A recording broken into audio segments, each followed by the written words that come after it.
Hello again, listeners. Tonight's story follows Bren, a silent human wanderer who buys freedom for Val, a chained orc woman hiding a royal truth. What begins with ash, rain, and one burned paper becomes a dangerous road toward trust, loyalty, and a crown she never asked to reclaim. Bren reached the lower market just as the rain stopped pretending to be weather and became a fine grey dust settling over awnings, carts, shoulders, reins, boot leather, the blank faces of men who had come to buy flour and salt and found themselves standing near a platform because misery, like blood on fresh snow, drew the eye even when the mind wished to turn away.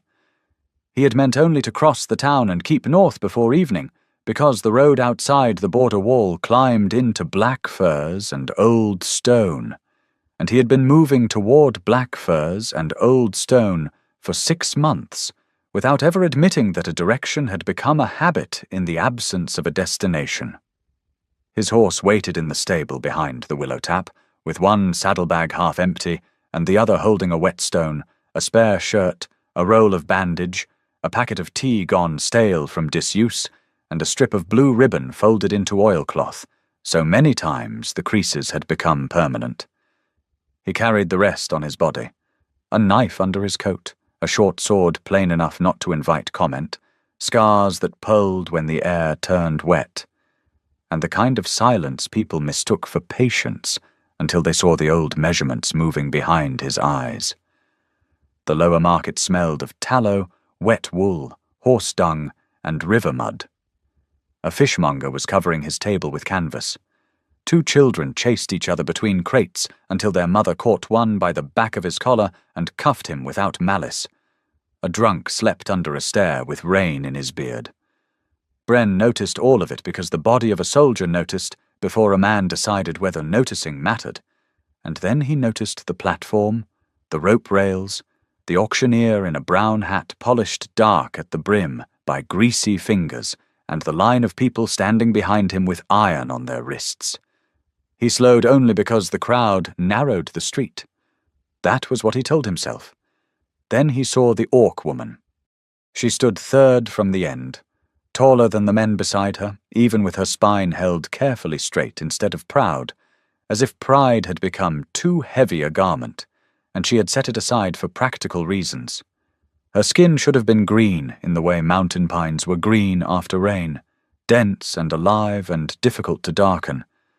But it had gone ashen at the hollows, grey under the cheekbones, yellow where bruising had faded badly along one side of her jaw. Her wrists looked wrong. That was what stopped him. Orc women he had seen in war had carried wrists like axe handles, tendons thick beneath the skin, hands made for bow, blade, hammer, child, crown, whatever the day had required. Hers were too narrow inside the shackles, the iron loose enough to turn if she moved, though she did not move. Her hair had been cut unevenly at the nape, black and coarse, and growing out in ragged lengths around ears that caught the light in small, hard edges. A scar, old and pale against green, ran from the bridge of her nose toward the left cheek, but did not mar her face so much as declare that something had once tried to change it and failed. She was perhaps 25, perhaps younger, perhaps older in the way captivity stole the arithmetic from a body. Her eyes were fixed above the crowd, not on the roofline, not on the sky, not on any living person. Bren had seen eyes like that in a trench outside Merrowford, when boys waited for morning under shell fire and had gone somewhere in themselves no officer could reach. He had worn that look once, though without chains. He knew the particular labour of standing in a place and refusing to be fully present, because presence would break something that needed to remain whole until later. The auctioneer was speaking. Bren did not hear the first words. He heard laughter from a man with a butcher's apron. He heard coins slide in a purse. He heard a woman at the back mutter that the orc was half dead and no good for field work unless a buyer fancied burying his purchase before winter. The orc woman did not blink. Rain collected at the points of her tusks, small and ivory, one chipped near the tip. Bren stepped to the edge of the crowd. He had not bought a person in his life, had never thought of coin as a thing that could pass through his hand and alter another body's ownership, and the thought made something cold go through him.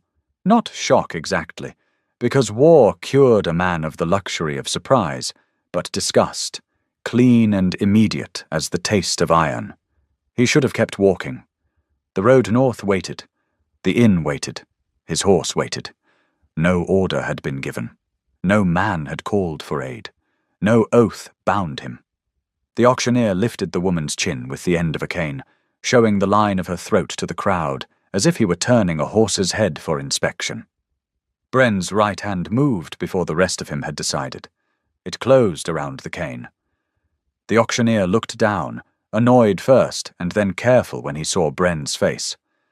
Bren had learned long ago that anger wasted force. He did not raise his voice. "Price," he said.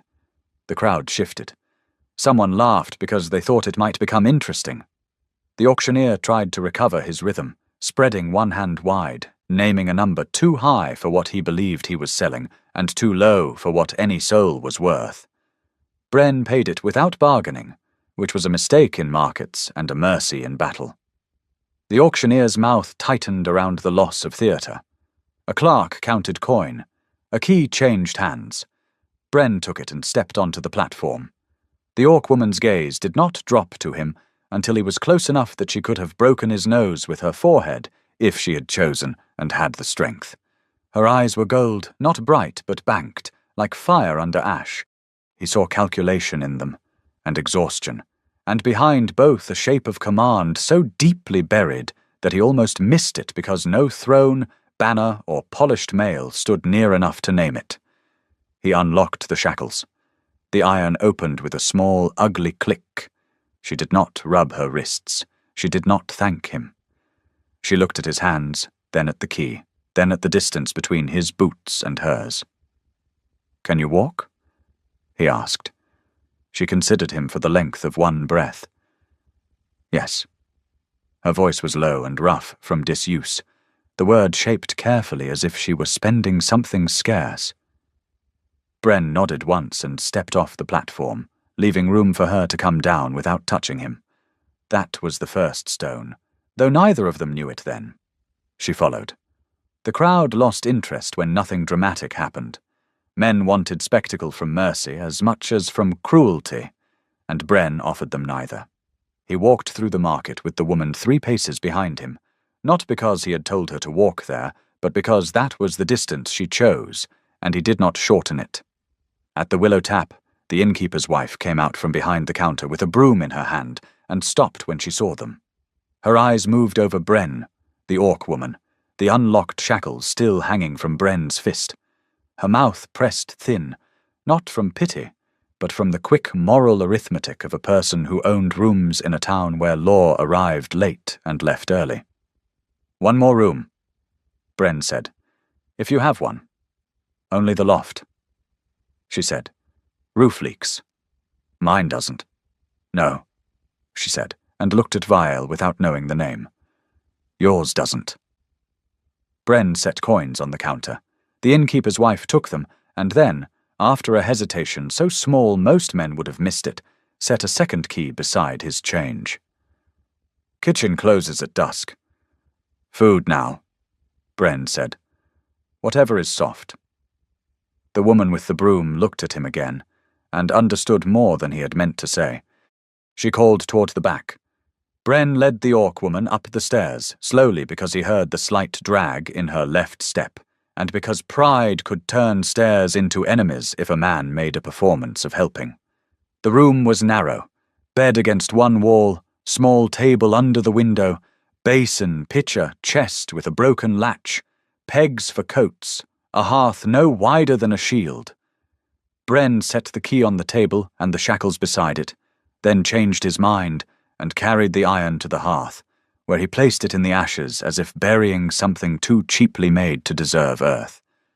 The orc woman stood just inside the doorway.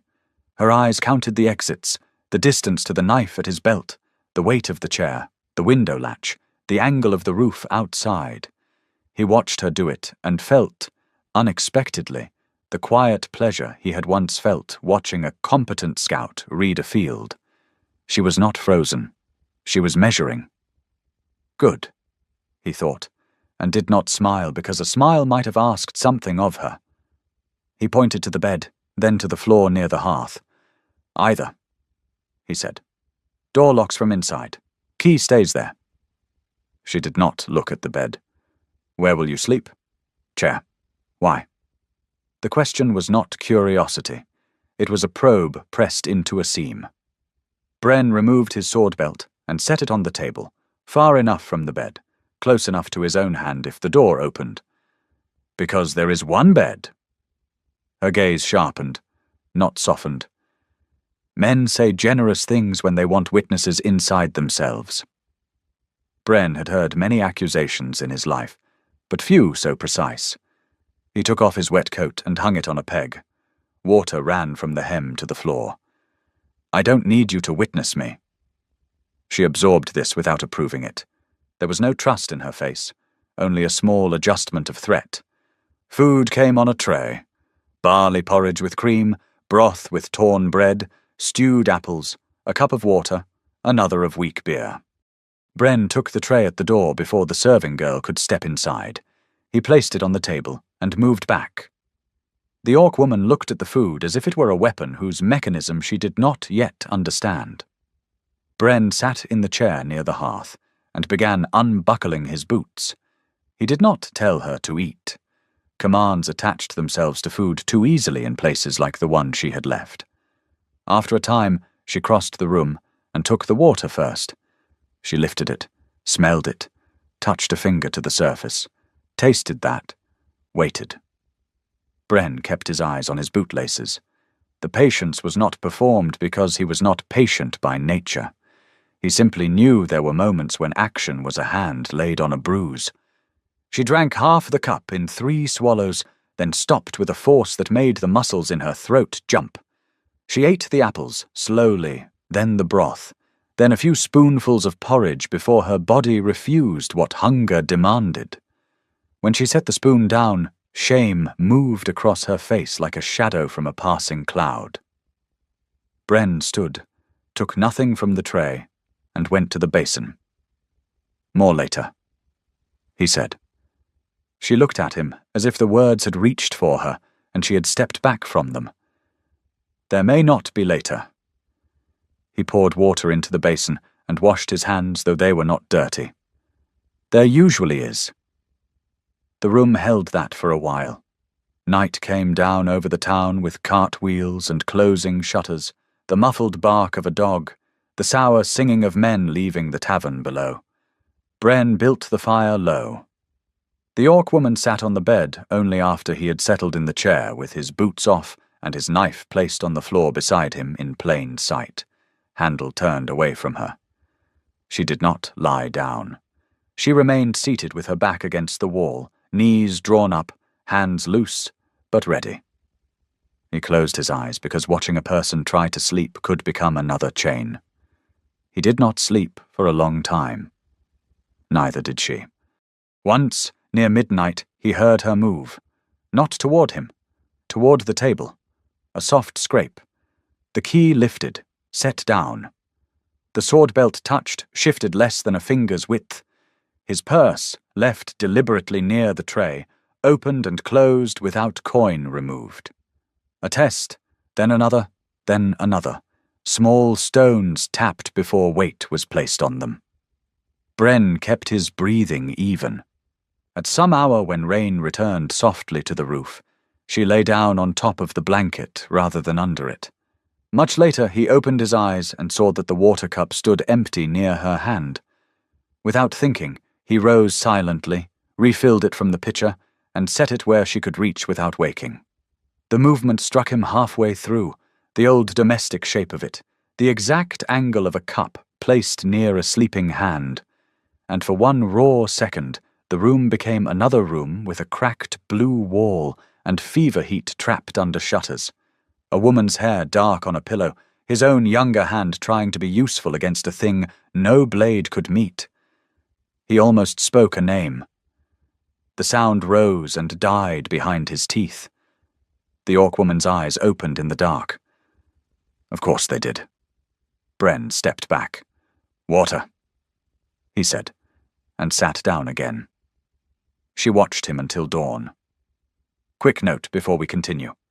If you want hotter and uncensored orc-bound fantasy romance stories, I'll be sharing them on my Patreon page. These are the deeper and more intense scenes I can't post here, so check the description for details. The next morning she ate before he woke fully, which told him she had decided the food would not be taken away for eating it without permission. And when he opened his eyes, he found half the porridge gone, the bread gone, the apples untouched and wrapped in a cloth she had torn from the edge of a napkin. Saving sweetness for later, he thought, or saving evidence. He did not ask. The town outside smelled washed and mean.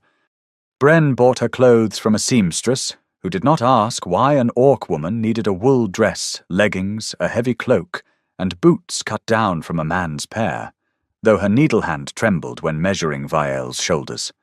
The dress was plain brown, too loose at first, belted with rope until leather could be found, and the cloak had a patched hood that shadowed her face without hiding the tusks entirely. Viel stood through the fitting with the discipline of a carved post, eyes on the seamstress, hands still at her sides, enduring touch only after Bren stepped into the hall and closed the door.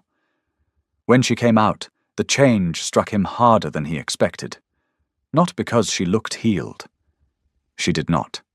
The clothes hung from her in places where strength had been eaten down, but the absence of chains gave her outline back to her, and something beneath the ruin aligned itself. The seamstress saw it too. She dropped her gaze. Viel noticed that. Bren noticed Viel noticing. In the stable, he saddled the horse while she stood near the door, not close to the animal and not far from escape. "You can ride," he said. "I can walk." That wasn't the question. She studied the horse, then Bren. "Can you?" It took him a moment to understand she meant whether he could continue on foot beside her if she rode. A different man might have laughed. Bren tightened the girth. "Yes. Then I can ride." Her answer held no gratitude, but something in it accepted the arrangement as practical rather than humiliating. He helped by not helping. She mounted from the block, breath stopping only once when her left foot took weight. He saw the tremor and looked away. They left by the north gate under a sky the color of old pewter.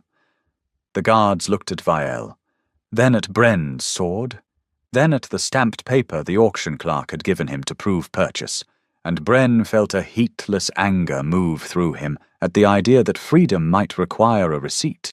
At the first bend beyond the wall, he took the paper from his coat, held it to the small flame of his tinderbox, and let it blacken between two stones.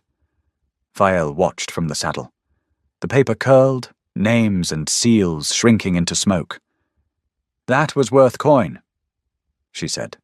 "No, it was proof." "Of what?" She looked at him then, really looked, the way one blade might test another for temper. "That you owned what you paid for." Bren ground the ash under his heel. "I paid for the key." The road climbed. For 2 days they spoke only when weather, food, or danger required it. Bren was used to silence, but hers had edges. It was not the broad, empty quiet of a field after snow. It was a room with someone awake inside it, listening.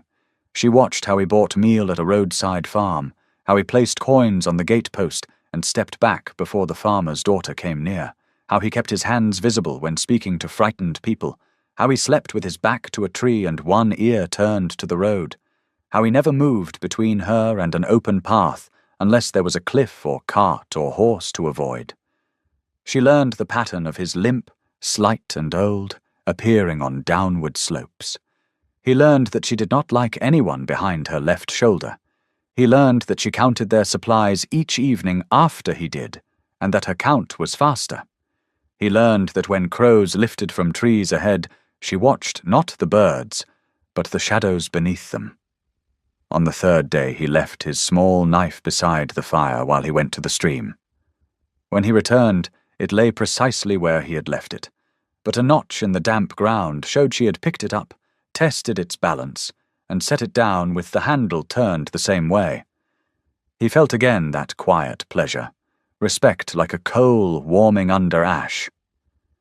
"Good knife," she said that night, first words in nearly a day. "Plain. Plain things tell fewer lies." Bren stirred the pot of beans and wild onion. "Usually. You don't ask my name. You didn't give it." She sat opposite the fire, cloak around her shoulders, the orange light catching in her eyes and turning them briefly molten. "Others would have asked. Others ask many things. And you?" He took the pot off the stones and let it cool. "I ask when I need the answer." That should have ended it. She let it almost end. Then she said, "Vial." The name crossed the fire between them and did not vanish. Bren repeated it once in his mind, not aloud, because a name given freely ought not be handled too quickly. He nodded. "Bren. I know." Of course she did. The innkeeper's wife had said it when handing him the key. The seamstress, too. Perhaps the guards. Vial had collected his name and kept it until she had something to place beside it. He filled her bowl first because she was still too thin, and because he had learned that if he filled his own first, she waited, reading hierarchy into hunger. Then he filled his. She ate more than before. In the morning she asked for the knife. "For what?" he asked. "Cutting snares." There were no snares in sight. He gave it to her handle first. By noon she had found 3 rabbit snares along the edge of an abandoned logging path, 2 old and empty, one holding a hare recently dead. She freed it, reset the snare better than it had been set before, and handed him the knife back without comment. That night they ate meat. She took the bones and cracked them with a stone for marrow, then paused with the stone in her hand as if expecting rebuke for a table manner learned somewhere far from tables. Bren passed her the second bone. "Show me," he said. She stared at him. The request had slipped out before caution could file it down. He expected silence. Instead she set the bone on a flat rock and struck it once, clean, controlled, no wasted motion.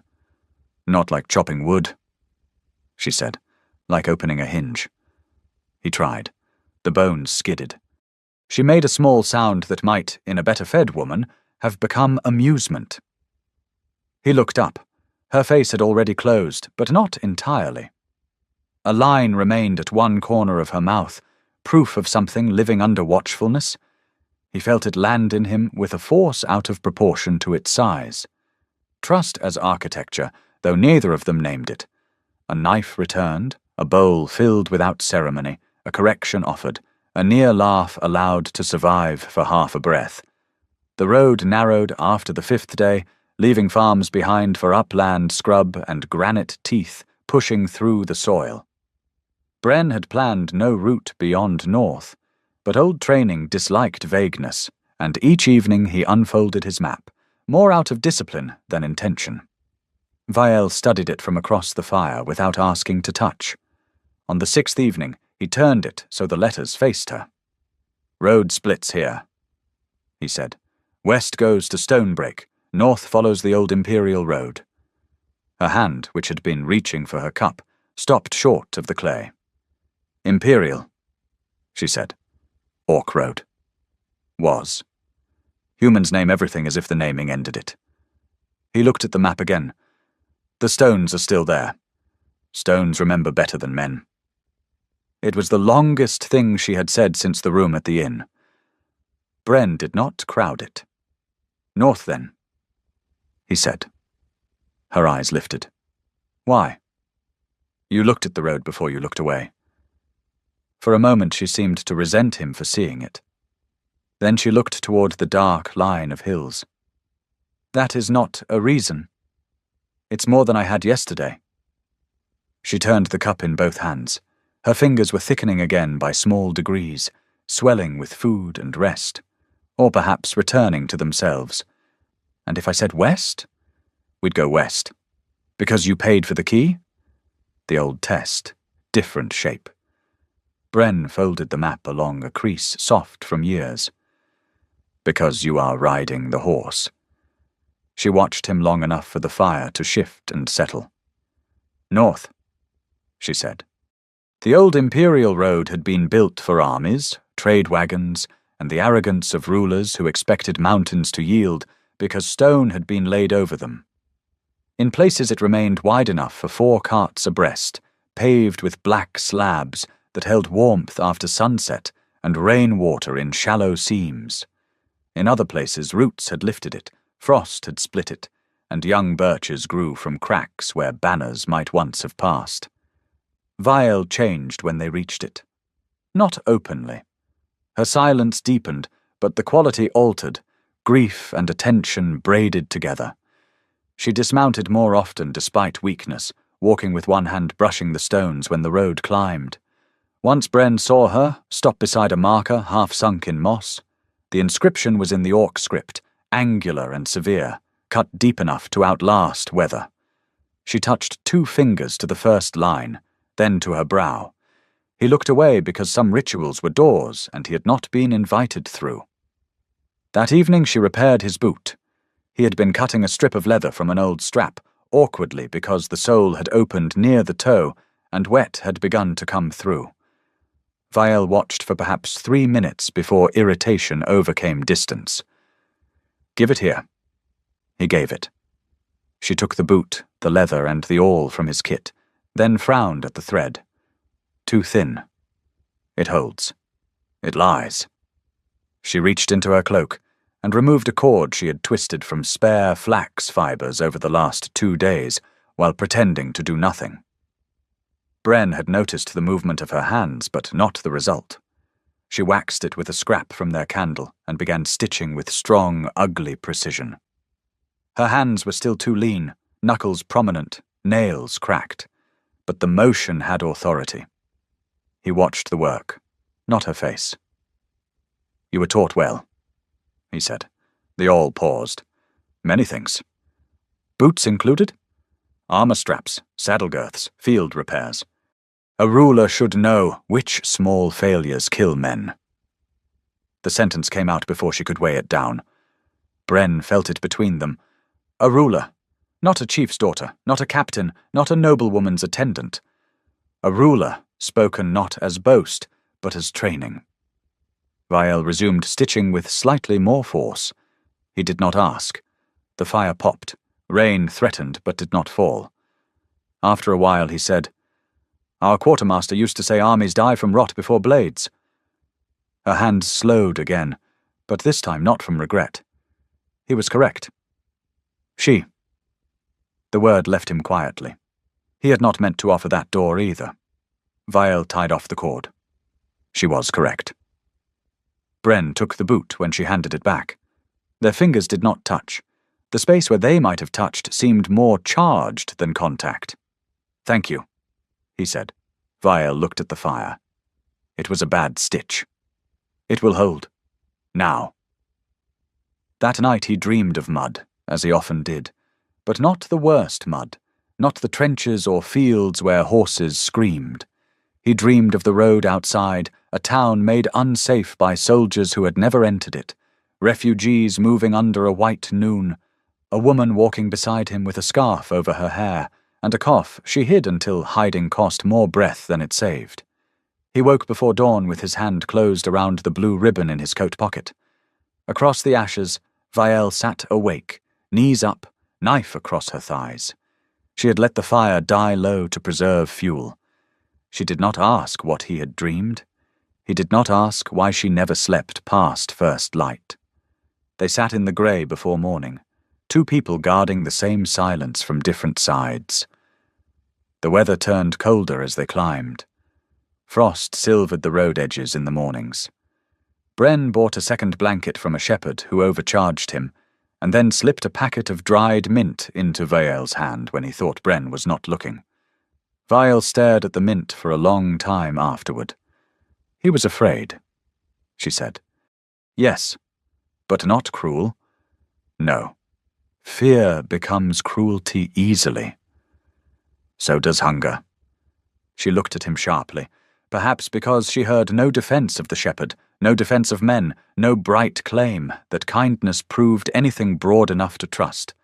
Only a distinction, narrow and therefore possibly useful. She kept the mint.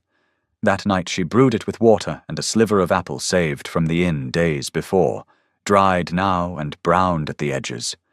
She poured half into Bren's cup without ceremony. He took it. The scent rose, green and clean. For one moment he was back in spring fields behind a field hospital where someone had grown mint in broken buckets because sickness smelled less final if something living cut through it.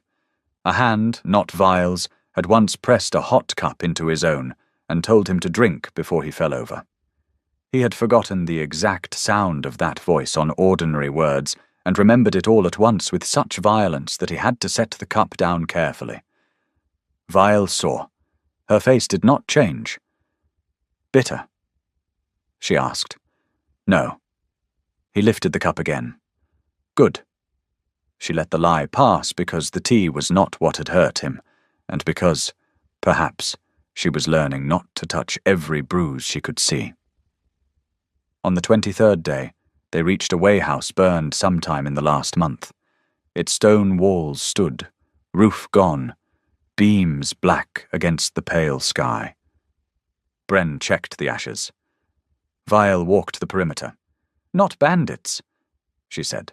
"No, professionals." "Yes."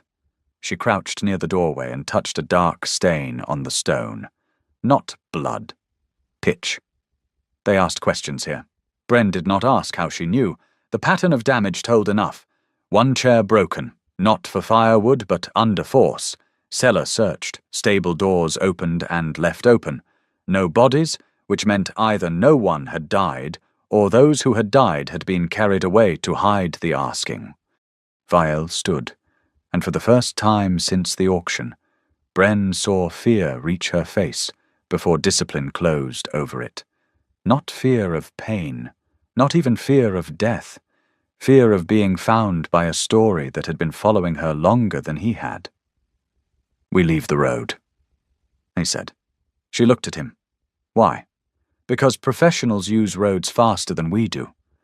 You don't know who they seek." "No. You change course anyway." Bren adjusted the strap of his pack. "I know who went still." That struck something. He saw it land and saw her resist its weight. "You have no debt to me," she said. "I know.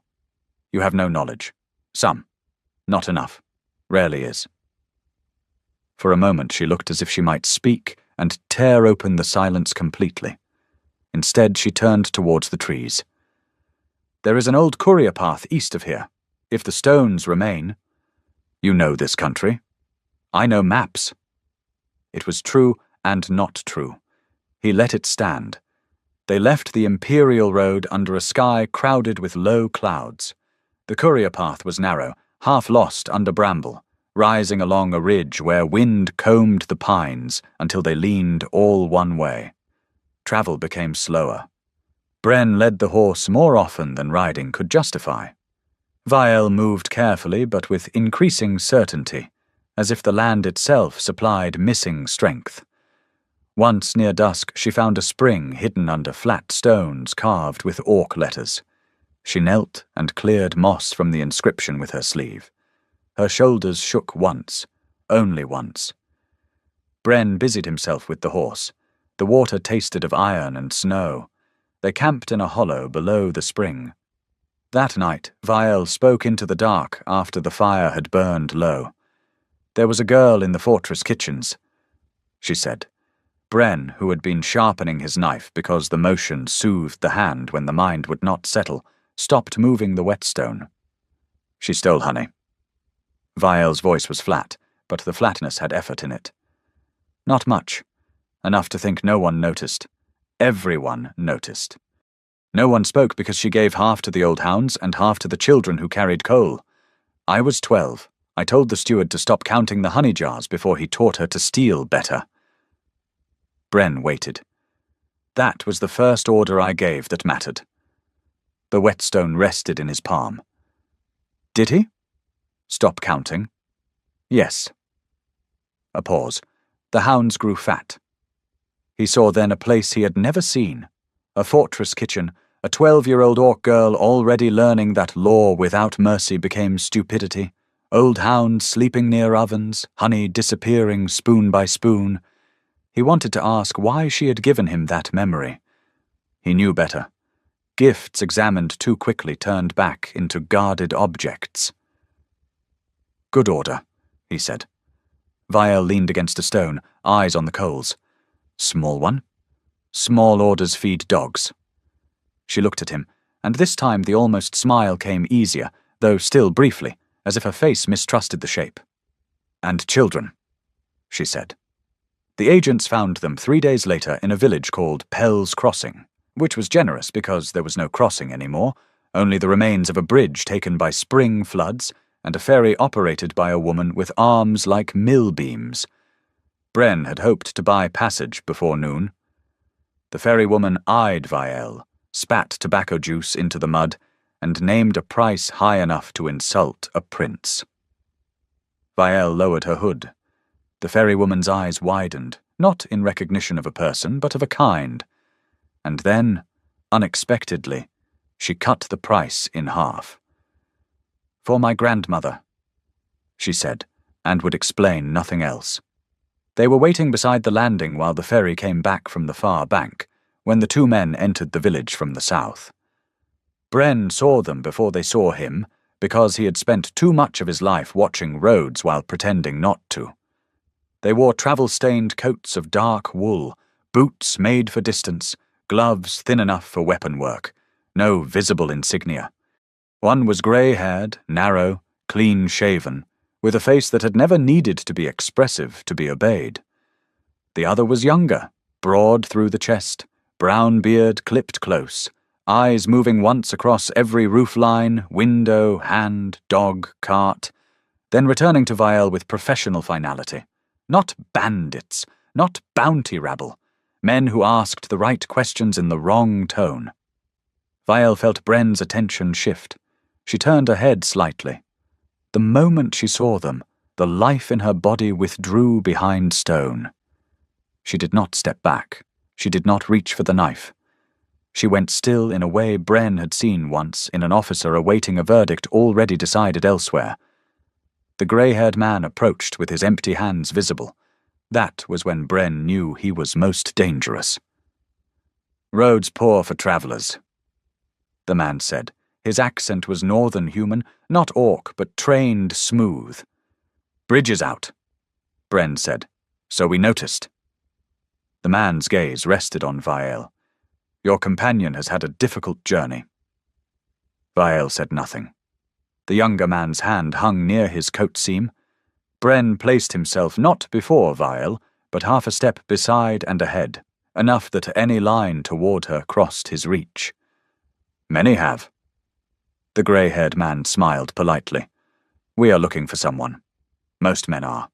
An orc woman, mid-20s, scar along the face, answers to several names." He let the words settle. "One of them is Vial." The ferry chain clanked across the river. Somewhere behind them a goat bleated. Bren felt Vial's stillness sharpen when her name touched air in that man's mouth. Not the name she had given Bren by a campfire, but something older, wearing the same sound. The grey-haired man watched Bren understand enough to be useful and not enough to be safe. "She is wanted for crimes in the Northern Territories." He continued. "Sedition, murder, theft of imperial property. Several human jurisdictions have agreed to quiet cooperation. There is a reward for returning her unharmed." Vial's face did not change. Bren saw the pulse at the base of her throat beat once, hard. He thought of the burned way house. Questions asked there. He thought of the auction platform. Sold deliberately? Hidden in plain degradation? He did not yet know, but the shape of it moved under the surface. "What's the property?" Bren asked. The man blinked. "Pardon?" "You said theft of imperial property. What property?" A small error entered the polite face, then vanished. "That does not concern you. You came to a ferry landing to concern me." The younger man shifted. Bren let his own right hand hang loose. Vial spoke then, one word. Bren. Not warning, not plea. A recognition of the cost forming. He did not look at her, because looking would ask a question in front of men who would use the answer. The grey-haired man lowered his voice. You bought her in a market, yes? We know the route. We know the clerk. Whatever attachment you imagine has formed, I assure you it is based on incomplete information. Step aside, accept payment, and forget the matter. You will have enough coin to go wherever you intended before this complication. Bren thought of North as habit, of rooms he no longer entered, of a cup placed beside a sleeping hand, of a woman on a fever bed, and all the decisions he had made too late or not at all.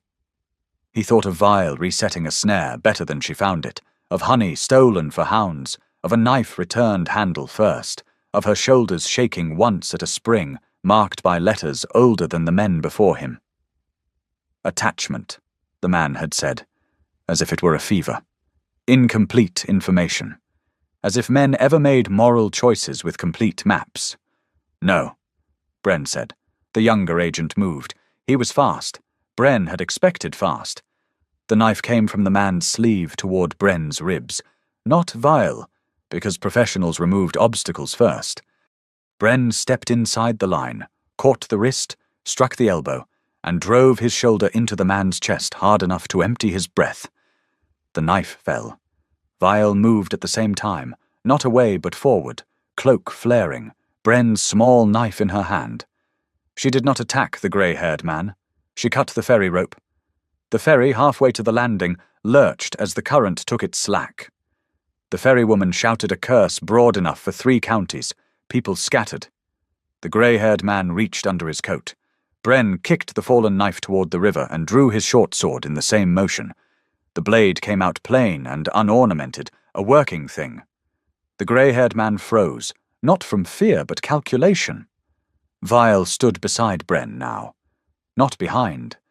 Her knife was small, her body still underfed, her left side weak, but command had risen in her so suddenly and completely that even the mud seemed to remember it. The grey-haired man's eyes flicked to her, and for the first time his politeness cracked into hatred. Your Highness, he said very softly. The words struck the village quieter than a shout would have. Bren heard them. He did not turn. Vial did not answer. The ferrywoman, perhaps not understanding and perhaps understanding too much, hauled on the emergency chain from the far bank and sent the ferry sideways. The crowd began to murmur. A title could do dangerous things in poor villages. It could draw hope, greed, fear, old loyalties, old debts. The grey-haired man knew it. So did Vial. So did Bren, though he had only just received the missing piece and found, with a strange calm, that it changed less than it should. The broad agent staggered up, one arm hanging wrong but not broken. Bren could have pressed. He did not. Fighting in crowds killed people who had not chosen sides. The grey-haired man stepped back first. This is not mercy, he said to Bren. You have no idea what you are protecting. Bren kept the sword level. I know who asked me not to touch the door key. The statement meant nothing to the agent. It meant enough to Vial that her breath caught once beside him. The agents withdrew because professionals survived by knowing when a village had become too full of variables. They did not run. They walked south with the promise of return in their spines. Bren sheathed his sword only when they passed the last house. The ferrywoman spat again, this time with more emphasis. Fare doubled, she said. Vial looked at her. You cut the rope, the woman added. I cut it well, Vial said. The ferrywoman stared, then laughed despite herself. That you did. They crossed the river after repairs that took an hour and cost Bren nearly all his remaining coin. On the far bank, no road waited, only a deer track climbing into dark spruce. They walked until the village smoke disappeared behind the ridge. Vial did not speak. Bren did not ask. The new knowledge walked with them like a third traveller. Your Highness, the old empire, the missing heir, the burned wayhouse, the auction. All of it arranged itself with terrible patience. Bren felt no betrayal, not exactly. She had owed him nothing. A name, perhaps, and she had given one. Truth was larger than names. It could crush a person if demanded before they had the hands to lift it. Near dusk they found shelter under an overhang where the rock leaned out from the hill, dry enough for a fire if smoke was kept small. Bren gathered wood. Vielle stood at the edge of the trees, looking back the way they had come. Her face had closed past watchfulness into something older, colder. Not defense now, but memory of command without an army. He set the wood down. "Sit," he said, then regretted the command before it finished leaving his mouth. Vielle looked at him. For a moment he thought she might refuse because queens did not sit when told, and prisoners had been told too often. Then her mouth tightened, not quite pain, not quite humor. "I should have told you." Bren crouched to build the fire. "Yes." The honesty made her flinch more than reassurance would have. "Before the ferry." "Yes." He struck flint. Sparks died twice before catching. "Before the road," she said. "Maybe. Maybe?" The tinder took. He shielded it with his hand. "You were deciding whether I was safe. And now? Now men who know your title know my face." She turned away. That was not an answer. The flame grew, small and stubborn. "No," he said. "It wasn't." She came to the fire but did not sit. "My name is Vielle Kar-Uzan, daughter of Empress Shara of the Iron Crown and High Marshal Torveth of the Eastern Bloodline. I was named heir when I was 16 because my brothers were dead, and my cousins were either fools or beloved by fools. 18 months ago, my mother's second general opened the North Gate at Winter Court. My mother was killed in the hall under the iron lamps. My father died on the eastern stair. I was taken alive because dead heirs become banners and living ones become leverage. Loyalists tried to free me twice. Both attempts failed. After the second, the men who held me decided no orc prison was safe. They sold me through human hands where my own people would be ashamed to search, and where anyone who saw me would think me already reduced to something beneath politics." She delivered it without drama, each sentence placed like a stone on a grave. Bren listened. Completely. The fire popped once. Wind moved snow powder over the rock above them. Vielle's hands hung at her sides, fingers slightly curled, nails biting into her palms. "The faction that holds the capital calls itself the Regency of Iron. They claim I murdered my mother with human aid. They claim I fled justice. They claim the Empire needs order more than blood. They are not entirely wrong about the last part, which is why many good people have obeyed them while waiting to see who survives long enough to become lawful." Her voice roughened, not with tears but with weariness so deep it had lost the shape of emotion. "If I go north, I become a cause. If I go south, I become a fugitive until they find me. If I stay with you, I become the reason men come in the night. I should have left you at the first road." Bren fed the fire one twig at a time. "Why didn't you?"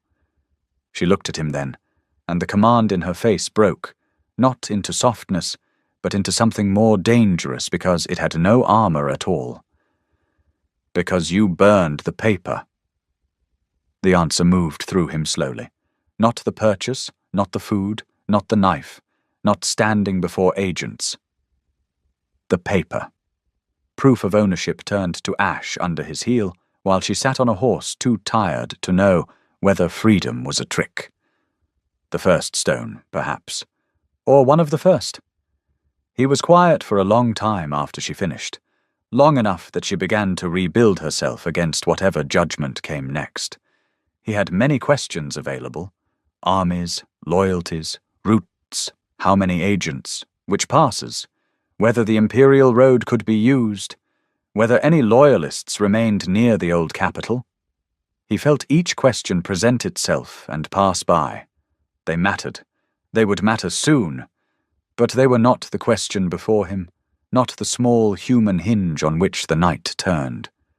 Vial stood beside the fire with the weight of an empire set down between them and her body still too thin inside a borrowed dress. Bren looked at the bedrolls, at the mouth of the overhang, at the way she had chosen a position with stone at her back and a clear line to the trees. "Which side of the fire lets you sleep?" he asked. She stared. Of all the things he could have asked, the smallness of it seemed to disorient her more than suspicion would have. "What?" "This side keeps the rock at your back. Other side keeps you farther from the path. I can take either." Her throat moved. Her eyes went to the fire, to the path, to the rock, to him. The question had not forgiven her. It had not sworn loyalty to a crown he did not understand. It had not turned her suffering into a noble thing, or demanded that she become a queen quickly enough to justify his risk. It had simply assumed there would be a night, and a fire, and a choice about sleeping. For a woman hunted across 3 territories, that was not small. Or perhaps it was small in the way a key was small. "Rock," she said at last. "Then take the rock. And you?" "Path. They may come from the path. That's why." She closed her eyes for one breath, then opened them. "You don't know what this costs." "No. You will. Probably. And still?" Bren thought of a bridge at Merrow Ford, where he had gone back under fire because a boy he barely knew had cried out once, and then gone silent. He thought of a town made unsafe by the long shadow of armies, of a fever no command could halt, of a cup placed beside a hand that never lifted again. He thought of 6 months walking north, because grief had burned the map inside him and left only direction. He looked at Vial, who was not saved, not safe, not his to rescue, standing in firelight with a crown's ruin behind her and snow in her hair. "I already stood there," he said. She understood. Perhaps not the history, but the shape of the sentence. He saw it in the way her shoulders lowered by a fraction. She sat on the rock side of the fire. Not gracefully. Carefully, because her strength had limits, and pride had learned to negotiate with them. Bren set a blanket within reach, then turned to sharpen stakes for a warning line. After a while, she took the blanket. After another while, she lay down with her back to the stone and her face toward the fire. She did not sleep quickly. Neither did he. But near midnight, when the wind shifted and the fire sank low, Bren looked over and found her eyes closed, one hand loose outside the blanket, palm open rather than curled around the knife. He added wood without sound. Morning found them still under the overhang, not rested, not safe, but less alone inside the danger than they had been the night before. Snow had gathered at the mouth of the shelter in a soft white lip. Bren woke before Vial and did not move at once, because her sleep had weight to it now, and he would not spend it carelessly. Her hand still lay open outside the blanket. The knife rested beside it, close enough for waking, far enough that her fingers had not needed to close around it in the dark. When she opened her eyes, she did not start. She looked at him, at the fire, at the path, and the whole terrible shape of what she had told him returned to her face by degrees. He watched her accept it back. That seemed to him a braver thing than any charge he had seen under banners. "There is a loyalist hold 3 days north," she said. Her voice was rough from sleep. "If it still stands." Bren rose and fed the last dry twigs into the embers. "Then we go 3 days north. After that there may be commanders, oaths, demands. Then after that there is after that." She sat up slowly, the blanket falling to her waist, the borrowed dress wrinkled, her hair flattened on one side, the scar on her cheek pale in the morning light. Nothing about her looked like the songs humans made about hidden royalty.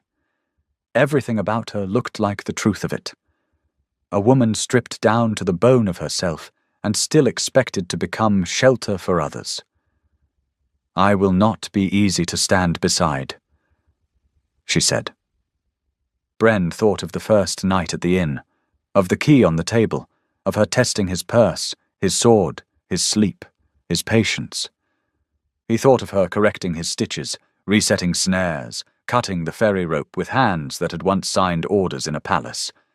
"You haven't been," he said. For the first time that morning, something like amusement moved through her eyes. It did not stay long, but it stayed long enough. He packed the bedrolls while she banked the fire with snow until no smoke rose.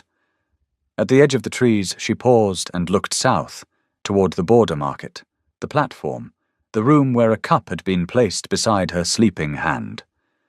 Then she looked north, toward a road that might return her to a crown or kill her before she reached it. Bren stood beside her without touching. After a moment she shifted her hand, not enough to take his, only enough that the backs of their knuckles met in the cold air. The contact was small, gloved in silence, but neither of them stepped away. The horse waited below the ridge with her head lowered against the wind. Bren took the reins. Vile took one step, then another, testing the snow before placing weight, the way a wall was built, the way trust was built, stone by stone and foot by foot. When the path narrowed, she did not move ahead of him or behind him. She walked at his side, and he matched her pace without comment, north opening before them in iron weather and pale light, unfinished, dangerous, and real.